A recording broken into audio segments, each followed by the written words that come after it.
You've heard the legends. You've heard the radio hits. Turn around this anger, and he brought a marble along. It's the same old song. But the last 4 records on this list, they didn't just survive the 90s. They quietly rewrote the underground blueprint. Come to the maximum, artist on the major label. Any duplication of this one is fatal. One reshaped West Coast identity. One became immortal without going platinum. One proved remix culture could outlive the album. And the final track, it changed an artist's entire trajectory, and most people never noticed. If you think you know how this ends, you don't. Stay locked in. Number 14, Lord Finesse, Hip to the Game, 1995. You better be hip to the game. In 1995, while rap was getting louder and more aggressive, Lord Finesse moved differently. I'm seeing more cash in a bank teller. Wanna talk girls, you can't follow this. From the Bronx, DITC architect, studio craftsman. Hip to the Game wasn't about hype, it was about awareness. I'm overdue, nigga. I lounge and rock tunes the way I be saving a day. Finesse had already shaped careers behind the boards, but here he sharpened his own voice. Do you think, kid? Word life, no doubt, baby. The record circulated heavy in mixtapes and DJ sets, especially in New York's underground circuit. No massive billboard push. No flashy marketing, but in the streets, respect was currency. Here's the twist. By the mid-90s, lyricism was evolving fast. And Finesse was influencing more than he was charting. Younger MCs studied his punchlines quietly. I can't see a brother beating me. Wanna throw joints, you get spanked, fella. His impact moved sideways, not upward. Ask around. Word life, I'm not a new figure. They say good things come to those who. It faded commercially because the industry leaned toward flashier personas. But in producer circles, in bar for bar debates, it never left. Finesse wasn't chasing trends. He was warning you about them. Through more skins than the average dermatologist. I'm no joke on a fast. And deeper in the Bronx, another DITC voice was preparing to add on. Number 13, Showbiz and AG, Add On, 1995. Down one time for your mind. Live and motherfucking direct for now. Add On. The hook feels simple, but the foundation wasn't. From the DITC camp, Showbiz and AG represented gritty discipline. Recorded during the Goodfellas era, Add On blended dusty drums with street philosophy. Yeah, I could dig that. This was mid-90s New York in raw form, no gloss. And you don't stop, keep on, and you don't stop. The track lived in underground radio rotations and Stretch and Bobbito-style broadcasts. DJs pushed it harder than labels did. The Grand Imperial Law Finesse, as it goes like this, like that. The twist, DITC was shaping the sound of the era, yet never fully marketed like mainstream acts.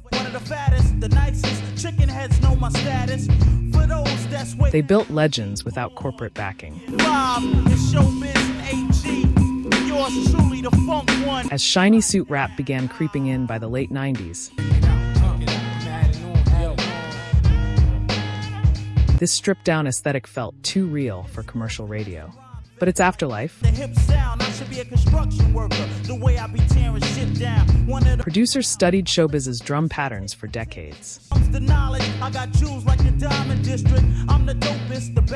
The DNA is still in boom bap revivalists today.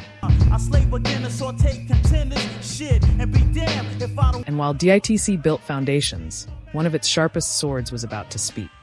Number 12, OC. Time's Up, 1994. Time's up.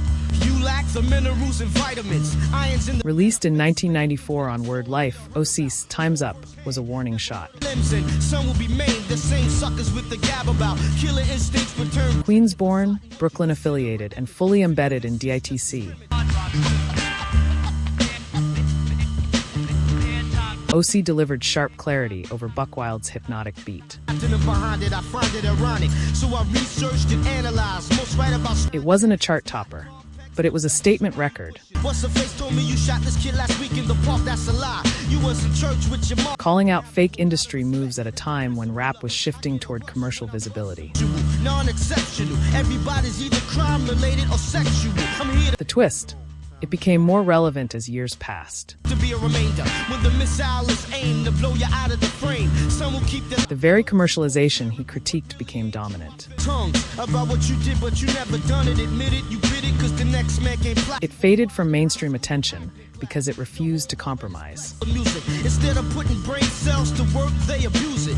Non-concepts. No crossover hook, no radio edit softness. By forward, realize, sucker, I be the coming like Noah. Always send me down. But in underground playlists and lyricism debates, it's immortal. And wax not being flipped. It's the same old, just straining from the anal. The And while OC checked the industry, Harlem was about to tell a cautionary story. Number 11, Big L, Street Struck, 1995. You can get robbed, shot, and killed. From Harlem's 139th Street, As a young teen, you never know when you're gonna get wet. This mad clowns be catching Big L wasn't glorifying the block here. He was warning it. streets acting violent. So them it's all about hitting skins and making some easy green. Street Struck flipped his usual punchline-heavy style into moral storytelling. Into all of that, I started rapping and got nice as hell. If it wasn't for this, I Released on Lifestyle as OV de Poor and Dangerous, the track showed maturity beyond his years. was being street struck to get you up for the roll of the jail time. So pay attention. It didn't chart high, but it circulated deeply in New York tapes.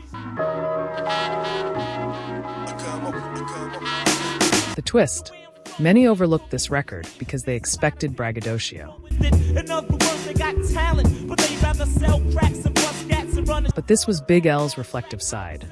After his tragic death in 1999, Hey yo, it's not even funny. I seen a lot of my peers give up their careers. the song gained heavier meaning. It felt prophetic. Commercially, Yeah, it's the big limited push from Columbia Records didn't help. sweet nut. They don't give up, cause they street struck. You better listen to L. Legacy? Every modern Harlem lyricist carries pieces of L. But Brooklyn was about to answer differently. Number 10, Smif-N-Wessun, Soundboy Burial, 1995. Boom, bye bye to a soundboy head. One Up in the Chamber. Released in 1995 on Da Shernine. Recognize the boot camp, play God of Uptown. Gun thirsty little bad. Soundboy Burial wasn't just a single, it was a declaration of territory. To him head from gun clapper number 3, see. Lick off a shot, you know. Smif-N-Wessun, representing Brooklyn's boot camp, click alongside Black Moon and Helta Skelta, stepped into the mid-90s East Coast renaissance with militant energy and Caribbean-infused slang that separated them from their peers. Looking at my pager, it's about that time. The load up the line and do my daily. Tech and Steel delivered verses like warnings, not performances, over to Beat Miner's dark, echo-heavy production. Let's had to yank up his skirt, now he's in misery. Trying to cop a plea. The bass felt subterranean. The drums sounded like boots on concrete. Find a nice spot in the pine box. Murderer, soundboy killer. The song cracked the Billboard Hot Rap Singles chart, but charts never measured its real dominance. But one wicked selector. I say you and I wet ya. In New York clubs, college radio, and street mixtapes, it was unavoidable. Rough like the wicked youth in me, that other half that be bugging off the truth you see. DJs let the instrumental breathe because it felt cinematic on its own. Then came the disruption. Ruben and promote no nasty man, them off he dead. Giving him two A lawsuit from firearms manufacturer Smif-N-Wessun forced the duo to temporarily change their name to Coco Brovaz. Off the liquor like the punk they call McGirt. Got his feelings hurt. Showed his true color. Momentum shifted, branding fractured, yet the afterlife never stopped. You be walking. Sound boy Barail remains a DJ staple worldwide, Some boy gonna get that tonight, dude. especially in Europe and Japan's boom bap scenes. We built steel packs the biscuit. 99. Smif-N-Wessun OGC is the The royalties were modest. The respect was permanent. And behind that Brooklyn militancy, another foundation was being tested. Number 9 group home, Superstar, 1994. Gotta pay dues, but there's no rules, and you only have one chance. If you Living proof. When Superstar dropped in 1994, yeah, Superman, superstar, give me super fat dough, like Pablo Escobar. it carried the weight of the Gang Starr Foundation on its back. Down with the sight sound, the things I've seen, to make the grown man dream and speak sane. Lil Dap and Malachi the Nutcracker weren't positioned as lyrical technicians. They were vessels for DJ Premier's sound. Raw loops, filtered bass lines, and drums that felt industrial. Thriller, I'm getting more iller than a Zodiac killer. No lie, but we Premier crafted atmosphere like a film score composer. try, but I realize which life to choose. I wanna make money, so I The beat was cinematic. The verses were unpolished, Bars after that, keep it moving. Have no time to be fooling around town. Ain't it all you get down? almost confrontational in their simplicity. devil playing the game. The New York pain makes me wanna bust, but I Critics questioned their technical skill, but fans felt the authenticity. living in the ghetto, trying to get the hell out. So I would try as I watch my friends. That tension became part of the record's identity. Star, feared by bandits, hated by chicks, loved by kids. Commercially, it never dominated mainstream charts. But in underground circles, Superstar represented street realism without studio gloss. Born in the ghetto, it's hard to survive. Some have achieved and many brothers Premier made a deliberate choice not to over-edit their rawness. through my rhymes. I've been through hard times, so many problems on my mind. I wasn't living. That imperfection became its strength. Dizzy ass niggas and chick think shit is sweet. Yo, I work hard and hard, my man breaks it down through the As glossy production crept into hip-hop by the late 90s, vibing with the time like an African tribe. Little dapper blow your mind, check it out like the this. stripped-down aesthetic became a relic of purity. Walk in the tunnels of hell, the next level. It's the nutcracker giving hell to the. Producer heads still dissect the drum programming today. Before I say bye, you can't take money with you when you die. And while Brooklyn held its ground, a prophet was rising from the same foundation. Number 8, Jeru the Damaja. You Can't Stop the Prophet, 1994. That's a black hole. Yo. The sun rises in the east. Jeru entered 1994 like a calm revolutionary. me. I dip, do a backflip, then I hit him in the heart with shots. You Can't Stop the Prophet, produced by DJ Premier, was minimal, haunting, almost spiritual. Babies having babies and young niggas selling crack. I think the bitch is lying. No overproduction, no gimmicks, just a loop of voice and conviction. I feel a sharp pain in my neck, now I can't see on my hair. They hit me with a dart filled with Released during one of hip-hop's most competitive years. Alongside Nas, Biggie, Wu-Tang, Towards the light. Yo, what is that? It's a supernova. Nah. Jeru carved a lane rooted in discipline and awareness. to take me out since the days of my youth. He feared this day will come. I'm hot on this trail, but College radio embraced it. Underground DJs championed it. The streets respected it. exact spot. Meet me at Hoyt and Skimmerhorn at 3 on the dot. So I hop The twist: Jeru openly criticized commercial rap here, buzzing noise. It was that chick with some of ignorance's boys. She said, "Prophet." and flashy imagery at a time when labels were shifting toward marketable personas. But I use my super science and I twist all 3. I see sparks over that building. They're shooting at That stance limited mainstream alliances and radio support. despair and animosity got broke with the swiftness. I don't know what they think this is. As gangsta rap surged nationally, Jeru's militant calm felt less marketable. Oh, yo, look towards the darkness. Nah, yo, look. But internationally, especially in Europe, he became a cult hero. The ghetto, battling my arch nemesis, Mr. Ignorance. He's been trying His afterlife includes global touring longevity that outpaced many charting peers. to steal bookmarks. Ignorance hates when I drop it, but no matter what he do. Before prophecy, though, Soul had already structured the blueprint. It's a setup, I can smell it, but ignorance is running rampant. Aight, baby, show me. Hold up, don't go anywhere. What's coming next isn't just another underground classic. A few minutes pass by. It's the record that quietly changed the temperature of '95 without most people realizing it. Because he has an army, they always give me trouble. Mainly hate. And the story behind it, different from what you think. Stay with me. Number 7, Pete Rock and CL Smooth. Straighten It Out, 1992. On bears a further purpose. From how we do slam a few, then you wanna purchase a dialogue of Straighten It Out. Mount Vernon's Pete Rock didn't produce beats, he sculpted them.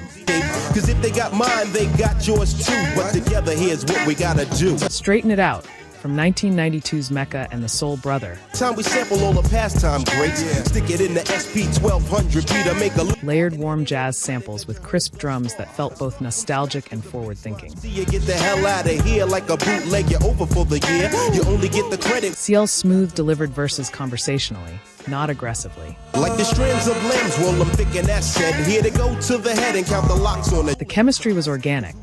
Studio sessions reportedly built on long listening marathons of vinyl before recording even began. And CL well set to spark it. The powerful target to destroy the black market. But when The track reached the Billboard Hot Rap chart, but never crossed into pop territory. that happened, the musical inside my rapping, written by the CL, produced by the It didn't need to. It shaped the East Coast sonic direction during a pivotal transition from 80s rawness to 90s refinement. needle to the grind, representing one kind, see an eye for the blind.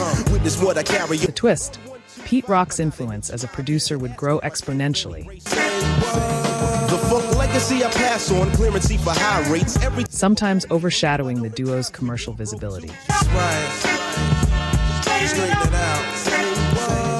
When they eventually split, the cultural weight remained heavier than their sales.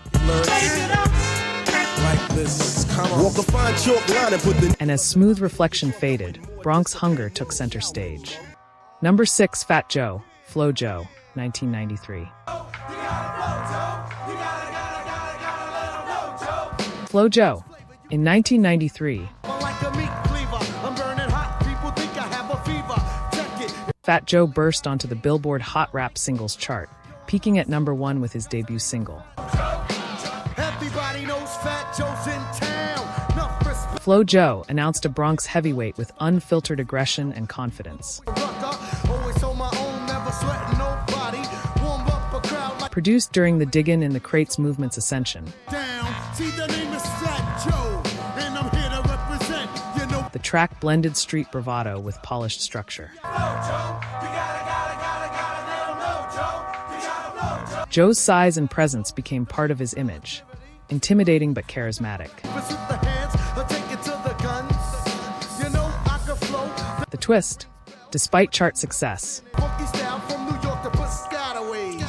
Suckers best grand. Flo Joe is often overshadowed by his later Terror Squad era and mainstream crossover hits. See, I dig infiltrates. I don't perpetrates. I got shit on. His debut's raw energy gets lost in conversations about his longevity. Never ate the bait. No, I'm not a sucker. Never liked porn, so to hell with the. But this was the foundation, the bridge between underground grit and future commercial dominance. Bust it, check it. Watch how I wreck it. Brothers, watch your back. 'Cause they And far from New York, Boston was crafting its own quiet statement. Number 5, Scientific. I Ain't the Damn One, 1992. Ripped up, or simply play like Lotto. See my models, no fronts, G. And those out of control will get I Ain't the Damn One. Boston rarely receives full credit in golden era conversations.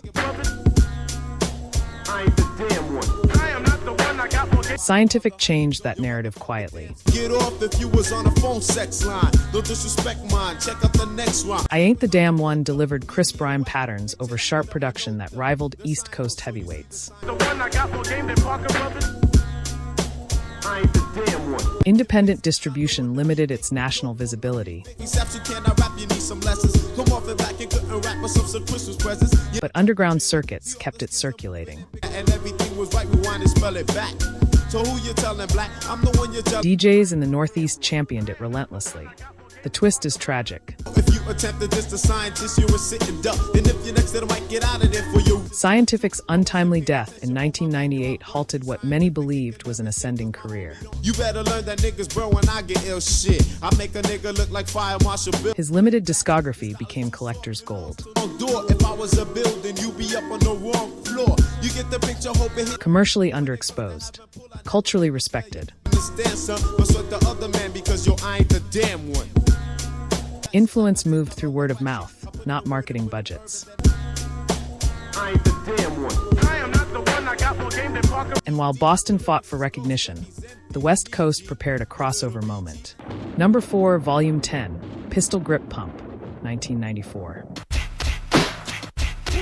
I was raised in the hood, called what the diff Released in 1994, Volume 10's Pistol Grip Pump is. I should fool, I can fool. Come on, what did you say? I think take care of all you motherfuckers. No, carried West Coast funk energy that felt almost cartoonishly infectious. and a cop ain't good for shit, but just passing you by. If they're in trouble on the double, best It wasn't gangsta rap, it was animated aggression. The track gained underground acclaim, particularly in Los Angeles club scenes. You gotta get the love a lot after your Audi at the cemetery, man. But its real twist came later when Rage Against the Machine covered it in 2000, exposing the hook to rock audiences worldwide. Ironically, many fans discovered the song through the cover, not the original. In the 90s, you gotta look over your shoulder. Strap, well, that ain't nothing, you just looking high. The royalties benefited from renewed attention, but the spotlight often favored the reinterpretation. Still, within West Coast underground history, the original stands tall. Back in New York, DITC had unfinished business. Number 3, Showbiz and AG, Next Level Nighttime Mix, 1995. All I see is blinking lights, trackboards and fat mics, 950s. The nighttime mix transformed Next Level into something nocturnal. Darker drums, thicker bass. It felt like New York after midnight. Released during Showbiz and AG's Goodfellas era, the remix culture extended the life of the original record far beyond album cycles. DJs preferred the nighttime version for its heavier atmosphere. The twist: remix culture in the 90s often overshadowed album versions, turning B-sides into essentials. Commercial sales stayed moderate. But in DJ crates, this was premium material. And across the country, Oakland had already crafted something eternal. Number 2, Souls of Mischief and Independence in one loop. 93, Til Infinity, peaked modestly on Billboard's rap chart, but grew exponentially through word of mouth. The track became synonymous with West Coast alternative hip-hop. Laid back but sharp, jazzy but rhythmic. The twist: after label tensions with Jive Records, Hieroglyphics chose independence, building a self-sustained movement long before it became fashionable. Streaming culture revived the song decades later, pushing it into millions of plays annually. It never aged because it never chased trends. We're hailing from East Oakland, California, and sometimes it gets a little... And finally, a remix that rewrote its own destiny. Number 1, Masta Ace Incorporated, Born to Roll, 1994. Born to Roll, originally released as Jeep As Naigu, The 1994 remix, Born to Roll, transformed the record into a bass-heavy, radio-friendly anthem. The concept centered on car culture, specifically booming sound systems, resonating nationally. The remix peaked at number 3 on Billboard's Hot Rap Singles, and even crossed into the Billboard Hot 100. The twist: without the remix, the record likely remains regional. Adaptation became survival. Masta Ace proved flexibility doesn't mean compromise, it means strategy. Born to Roll bridged underground credibility with commercial accessibility, showing that the 90s underground wasn't anti-success, it was anti-fake. And that's the real story of this era. Those last 4 records weren't just songs, they were turning points.